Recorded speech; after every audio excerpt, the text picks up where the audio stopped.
Bonjour French ladies, it's Marianne. A couple of weeks ago, when I was in Paris during Paris Fashion Week, Emily in Paris aired for the first time, and it created an absolute chic storm. So, in this video today, I will watch the video in front of you and comment and give you my point of view as a French woman.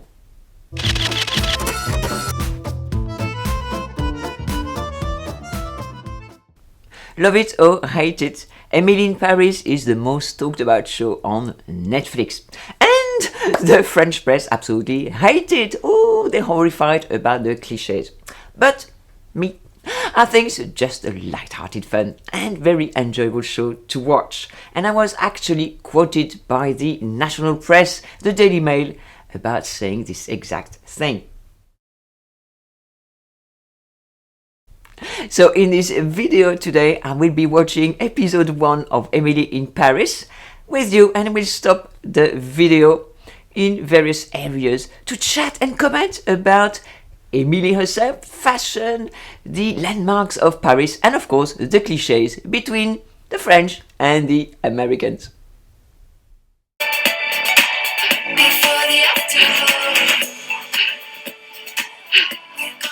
Run complete.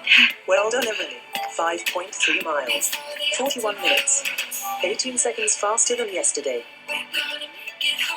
Well, in the first clip, you see Emily running in her city of Chicago in the US. This is not a sight you will see in Paris very much in the morning.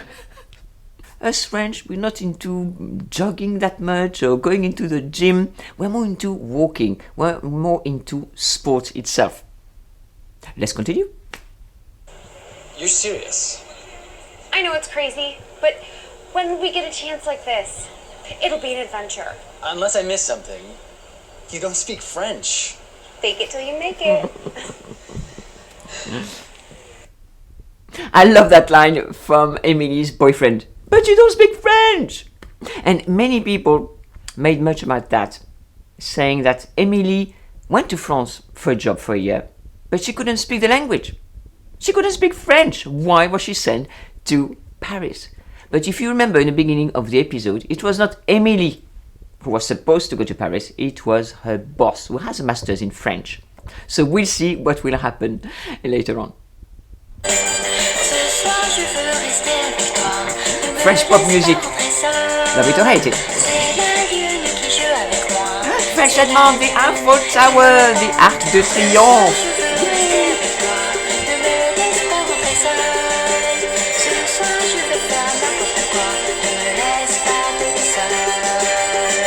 Oh, Peugeot. Emily's in a beautiful area. I wonder how is her apartment. This is the 4th floor. I just slept off these bags 5 flights. This is the 5th floor. In France, first the ground floor, then the 1st floor, then the 2nd floor, and so on. Yes, in France, the ground floor is le rez-de-chaussée. First floor, le premier étage. So the 5th floor will be the 5e étage. So you go from the ground floor to the 5th floor. The ground floor, le rez-de-chaussée does not count. Oh! Oh my god, I feel like Nicole Kidman in Moulin Rouge. This is absolutely iconic when Emily opened the curtains, then opened the window, and I did the same as her. Paris, what a beautiful view she's got from her apartment, from La Chambre de Bonne, which is the top floor on those maisons de maître homes you will find throughout France, which were reserved for the staff. So, you know, La Chambre de Bonne in her apartment has got the most excellent view.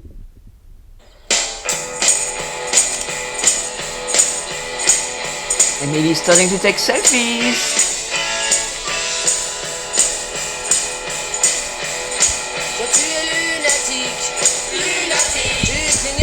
Is that Plastic Bertrand? I think so.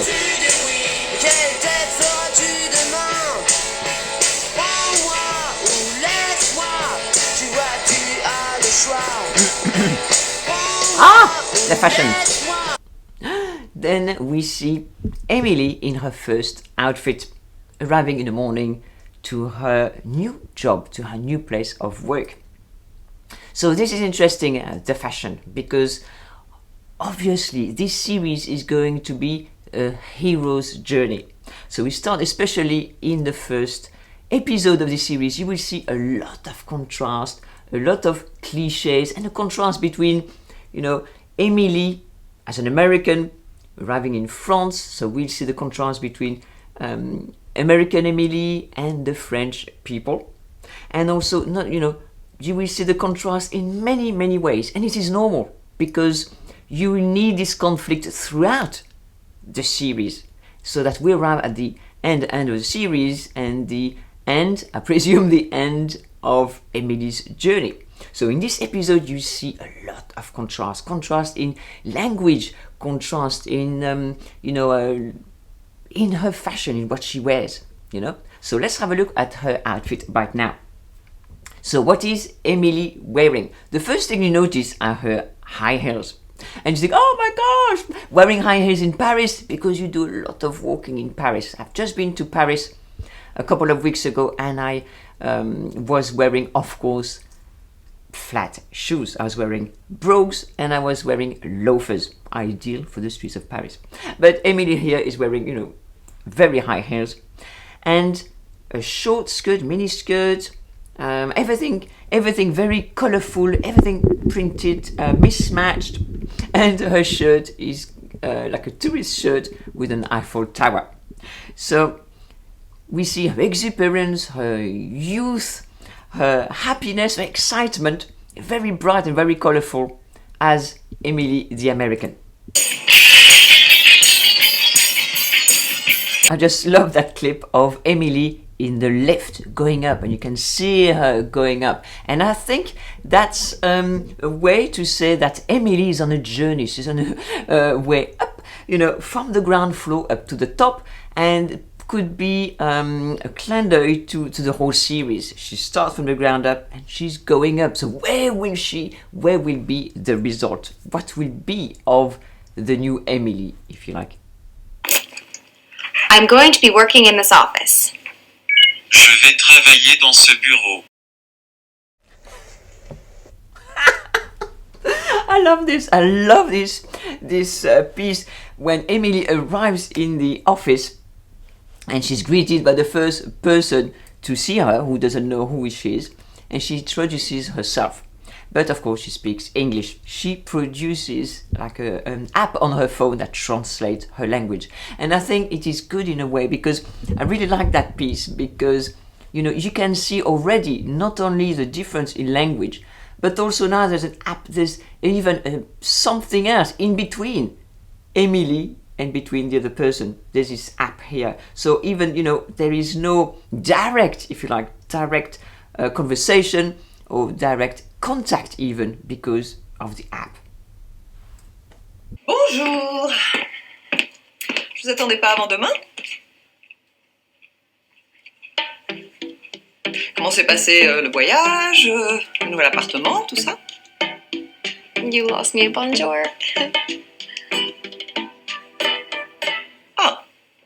So we're having in this scene the first meeting between Emily and the antagonist, Sylvie, who is her boss in the series. Already, you have a chasm between those two, so many contrasts. Okay, so Emily is young, vibrant, colorful, dark-haired, and and Sylvie is an older woman, dressed all in black, sleek, elegant, blonde, and really ask her a question, but obviously there is no understanding between the two. We have the language barrier here, but we have other contrasts and other conflicts. So this is good because this starts the drama. You need a drama in a series, and I think this is why we have so many cliches, so many contrasts, because you need something to keep you on the hook throughout. Oh, Paul, may I introduce Emily, the American girl who's come to work with us. This is Monsieur Brossard. He's the founder of Savoir. Emily Cooper. Hello. Oh. It is so nice to meet you, Mr. Love Brossard. this. I love this. The kisses. Yes, we do kiss in France, and 2 kisses is the number of kisses that we do in Paris, and the rest of France is, varies in how many kisses. Here in this area of La Manche in Normandy, we kiss 4 times. 4 times on each, twice on each cheek, but twice. All of the brands we market here, from perfume to cognac to couture, are all to do with beauty and refinement. Mm-hmm. Perhaps you have something to learn from us, but I'm not sure if we have much to learn from you. Oh, love it, that scene as well. Her boss is telling her, you will have much to learn from us, but will we have much to learn from you? And I think we will see probably, in the series that both sides of the Atlantic will have to learn from each other. And I really like that, in first episode of series, you starting to see the conflict already, and all those cliches, differences and everything getting into place. In this first scene, we are already noticing Sylvie's character. Okay, she's already perceived as a little bit rude, antagonistic, not really liking Emily at all. But let's not forget that Sylvie was expecting somebody else. She was expecting Emily's boss, who, can speak French, who knows about fashion.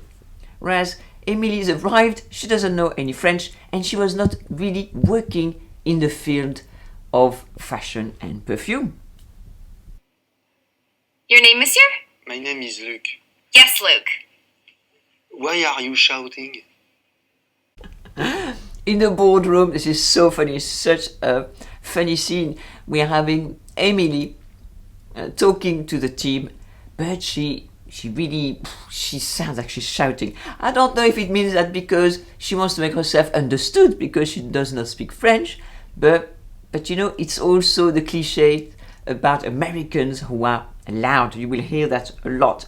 But also, I don't know if you have noticed, but us French speak differently. Our tone of voice is very guttural. It happens here, and we're quite low, grave when we speak. We also speak much quieter. If you go to a restaurant, there's not much noise going on. Whereas you will see the difference with Emily's tone of voice, which is quite high-pitched and nasal. And in France, we can have this passionate debate about, les actualités, about the news, about politics or whatever. But, we accept that people are not going to agree with us on every single thing. It's impossible. So we don't cancel each other. We don't unfriend people because they don't agree with us. American. We from Chicago. Gabriel. French. From Normandy. Oh, I know that beach. Ah! In this scene, Emily meets, a really attractive Frenchman. And he's from Normandy, where I'm from. Of course. Woohoo! Yes, from Normandy. The funny thing is, Emily says, oh, I know that beach. Probably, from D-Day landings, the landing beaches. Normandy is very famous for that, but Normandy is famous for so many other things. Oh, so I really like this scene. Oh, Streets of Paris. Emily is the star of this series, but I think we can all agree that Paris is a leading lady. Un pain au chocolat. Un, pas une. Un pain au chocolat. Correcting Emily on her French. And that is quite common. But we do it as a way to help, not as a way to criticize, because we know that our grammar is very difficult.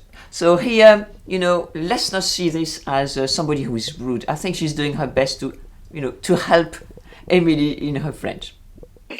Bonjour. Bonjour.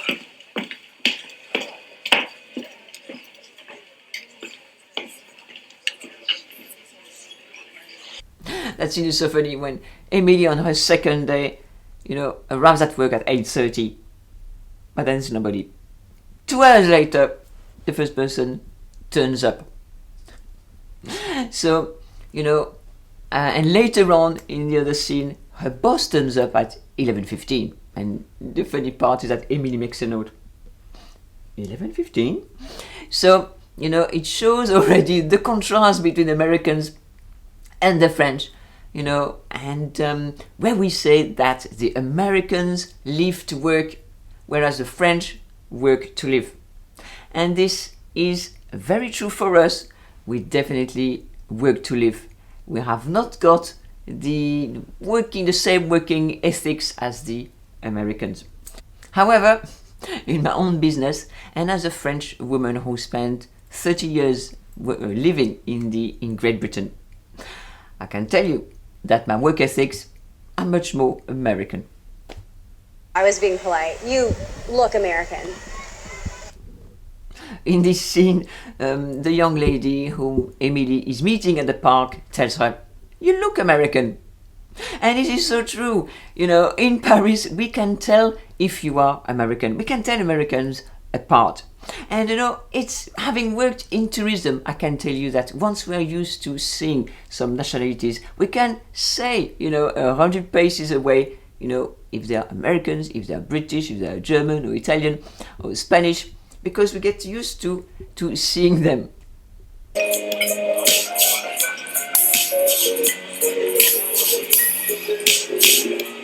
In this scene, we can see Sylvie having lunch outside while smoking cigarettes, and we're seeing a lot of French people in this series smoking. And I know many people say that, the French are the biggest smokers in the world. Well, at the moment, I can tell you that things have changed, because what I see the most of, much more than cigarette smoking, which I hardly ever see at the moment, is that French people are vaping. So let's talk about fashion. What about the outfits? So we're seeing in this scene that Emily is wearing a yellow printing dress, floaty dress with a yellow handbag with a print as well. So very eye-catching, very bright. And then you contrast this with Sylvie arriving in the office in a black trouser suit, looking very suave and elegant. It reminds me a little bit of the Devil Wears Prada, and I wonder if there is more than a clin d'oeil in this series. You can see the chasm between Sylvie, between her boss, and Emily. And we can see definitely the chasm, the contrast with what they wear. This is why it reminds me also about Devil Wears Prada, where the boss was very haughty, very cold towards Anne Hathaway's character. And you can see this similarity here. Sylvie's quite standoffish, but she's still looking chic and suave, while Emily is a little bit bright and out of her comfort zone. Bonjour la Pluck. In this scene that I don't really like, you have Sylvie and other employees calling her a name, calling her une Pluck, which means a hick. But I found something a little bit surprising, that even though she's never heard of that word, Emily knows exactly how to spell it. She doesn't know the meaning, but she knows how to spell it. Good on you, Emily.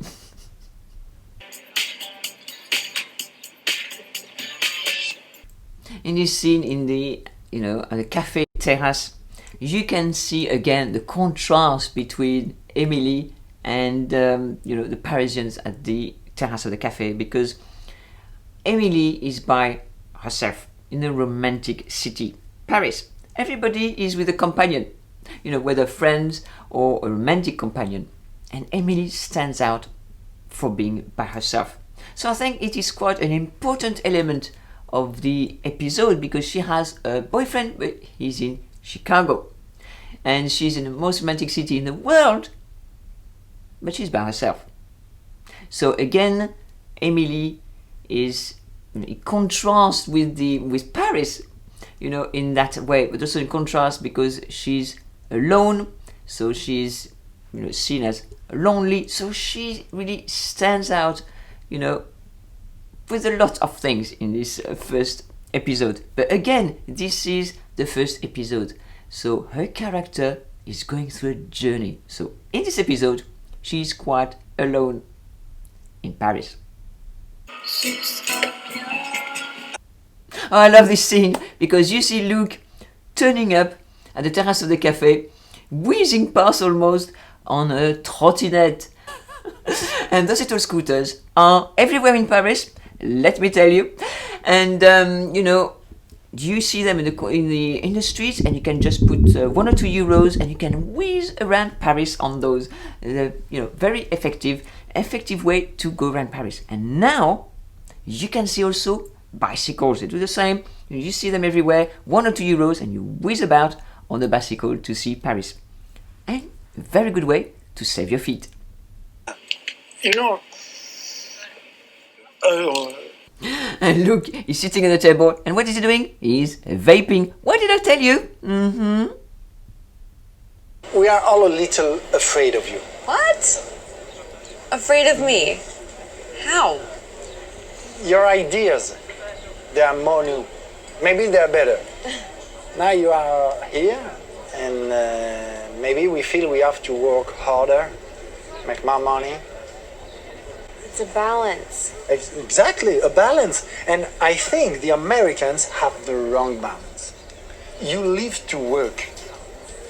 We work to live. Yes. I love that scene. It's something I mentioned already earlier in the video. In this scene, Luke says, we're afraid of you. We're going to have to work hard and earn more money. And you Americans, you live to work. So you can see, you know, how the chasm here, as I mentioned before, between the two. So not only in so many ways, but also in the way we work in France. But of course, I am with you Americans, 100% behind your work ethic. If you enjoyed this video, please click like, and please let me know if you would like me to do more videos about this Emily in Paris series. And let's remember that this series is light entertainment. Yes, there is conflict, yes, there is contrast between Americans and the French, but this is light-hearted. Merci beaucoup d'avoir visionné ma vidéo. Je vous vois dans ma prochaine vidéo. Au revoir.